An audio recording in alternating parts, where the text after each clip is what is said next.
शिवपुराण श्री रुद्र संहिता पंचम खंड 20वां अध्याय। शिवगणों का असुरों से युद्ध। व्यास जी बोले, हे सनत कुमार जी, असुरराज जलंधर के राहु नामक दूत का क्या हुआ? जब भगवान शिव ने राहु को अभयदान दे दिया, फिर राहु कैलाश पर्वत से कहाँ गया और उसने क्या किया? इस विषय में मुझे बताइए। महर्षि व्यास के इन वचनों को सुनकर सनत कुमार जी बोले, हैं महर्षि, जब राहु नामक दूत को शिवजी ने उस पुरुष के हाथों से मुक्त करा दिया, तब राहु वहां से तुरंत भागकर अपने स्वामी दैत्यराज जलंधर के पास गया और वहां उसने अपने स्वामी को सभी बातें बता दी जो वहां हुई थीं। उन सारी बातों को जानकर असुरराज जलंधर का क्रोध 7वें आसमान पर चढ़ गया। जलंधर ने अपने सेनापति और अन्य अधिकारियों को बुलाकर अपनी दैत्य सेना को युद्ध के लिए तैयार होने की आज्ञा प्रदान की। अपने स्वामी की आज्ञा पाकर कालनेमी, शुंभ, निशुंभ आदि महावीर पराक्रमी दैत्य युद्ध के लिए तैयारी करने लगे। जलंधर की विशाल चतुरंगिणी दैत्य सेना भगवान शिव से युद्ध करने के लिए निकल पड़ी। उस सेना के साथ ही दैत्य गुरु शुक्राचार्य और राहु भी थे। इधर जब देवताओं को ज्ञात हुआ कि जलंधर अपनी सेना को साथ लेकर भगवान शिव से युद्ध करने के लिए निकल पड़ा है, तो देवराज इंद्र शिवजी को अवगत कराने के लिए कैलाश पर्वत पर गए और वहां उन्होंने त्रिलोकीनाथ भगवान शिव को सारी बातें बता दी। इंद्र ने भगवान विष्णु के विषय में भी उन्हें बताया कि भगवान विष्णु भी अपनी पत्नी देवी लक्ष्मी के साथ असुरराज जलंधर के वश में हैं और उसके घर में निवास करते हैं। इसी कारण हम सब देवता विवश हैं।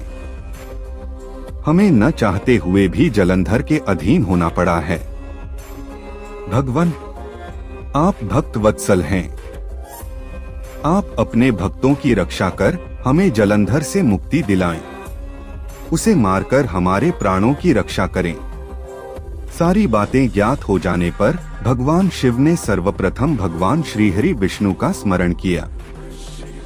प्रभु के स्मरण करते ही विष्णु जी वहां तुरंत प्रकट हो गए। उन्हें देखकर शिवजी ने उनसे पूछा, हे विष्णु, तुम्हें मैंने दैत्येंद्र जलंधर का वध करने के लिए भेजा था, फिर तुमने उसका वध क्यों नहीं किया? आप उसके घर में क्यों निवास कर रहे हैं? अपने आराध्य भगवान शिव के ये वचन सुनकर भगवान श्रीहरि विष्णु ने अपने दोनों हाथ जोड़ लिए और विनम्रता पूर्वक बोले, हैं करुणा निधान भगवान शिव, मैं जानता हूँ कि आपने मुझे दैत्यराज जलंधर का संहार करने की आज्ञा दी थी, परंतु मैं उसे नहीं मार सका। इसलिए आपसे क्षमा याचना करता हूँ। मेरी गलती क्षमा करें।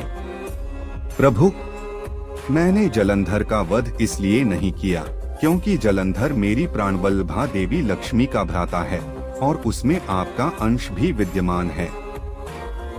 इसलिए उस दैत्य की वीरता से प्रसन्न होकर मैं उसके घर में निवास करता हूँ। भगवान विष्णु के वचनों को सुनकर त्रिलोकीनाथ भगवान शिव हंसने लगे। फिर बोले, देवताओं, तुम सभी सोच और चिंताओं को त्याग दो। तुम्हारी रक्षा के लिए मैं अवश्य ही जलंधर का संहार करूंगा। यह सुनकर सभी देवता निश्चिंत हो गए। इसी समय जलंधर अपनी विशाल सेना साथ लेकर कैलाश पर्वत के निकट पहुंच गया। उसने कैलाश पर्वत को चारों ओर से घेर लिया। उस समय बड़ा कोलाहल होने लगा। यह शोर सुनकर भगवान शिव को क्रोध आ गया। तब उन्होंने अपने गणों को आज्ञा दी कि वे जाकर राक्षसों से युद्ध करें। अपने आराध्य भगवान शिव की आज्ञा पाकर उनके गण युद्ध करने चले गए।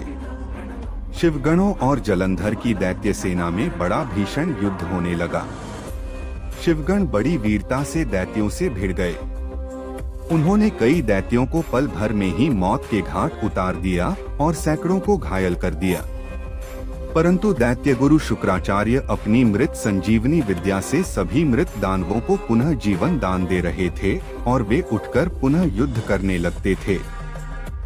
जब दैत्य सेना किसी भी प्रकार कम होने का नाम ही नहीं ले रही थी, तब शिवगण व्याकुल होने लगे। तब शिवगणों ने भगवान शिव के पास जाकर उन्हें इसकी सूचना दी। जब शिवजी को यह बात ज्ञात हुई कि यह सब शुक्राचार्य कर रहे हैं, तो वे क्रोधित हो उठे। उस समय भगवान शिव के मुख से एक भयंकर ज्वाला कृत्या के रूप में प्रकट हुई। उसका रूप अत्यंत रौद्र और भयानक था। वह वहां से सीधे युद्ध भूमि में गई और दैत्यों को पकड़ पकड़ कर खाने लगी। इसी प्रकार भ्रमण करते हुए कृत्या शुक्राचार्य के निकट पहुंची और उन्हें वहां से गायब कर दिया। जब अपने परम सहायक गुरु शुक्राचार्य उन्हें वहां न दिखाई दिए तथा हजारों वीर मारे गए या घायल हो गए, तब दैत्य सेना का मनोबल टूटने लगा। दैत्य सेना युद्ध भूमि छोड़कर भागने लगी। जलंधर के कालनेमी, शुंभ, निशुंभ आदि वीर दैत्य फिर भी पूरी ताकत से युद्ध करते रहे। इधर भगवान शिव की सेना का प्रतिनिधित्व करने वाले स्वामी कार्तिकेय और गणेश जी भी पूरे मनोयोग से दैत्य सेना को पछाड़ने के लिए युद्ध कर रहे थे।